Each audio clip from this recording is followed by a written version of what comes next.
বিকালের নাস্তা আমড়ার পেয়ারা নিয়ে নিয়েছি। এখন এটাকে ছুলে ভালো সুন্দর করে ঝাল ঝাল করে মাখাবো। এক পাশে পাকা আমড়া কেটে নিয়েছি, এক পাশে পেয়ারাগুলো ছোট ছোট করে কেটে নিয়েছি।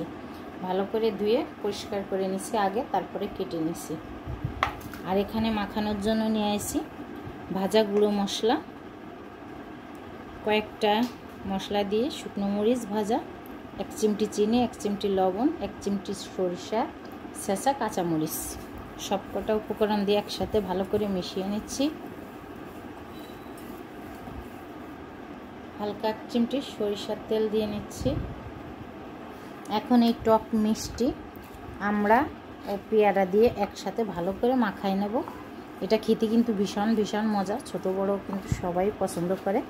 এই পেয়ারাটা মাখানো, পেয়ারার আমড়াটা দিয়ে একসাথে ভালো করে মাখাই নিচ্ছি।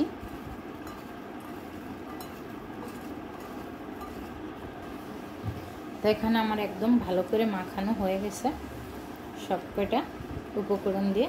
এভাবে ঝটপট বাসায় যদি পেয়ারা আমরা একসাথে দিয়ে মাখাই খেতে চান, এভাবে মাখাই খেলে কিন্তু ভীষণ মজা। আপনাদের সাথে শেয়ার করলাম। আল্লাহ হাফেজ।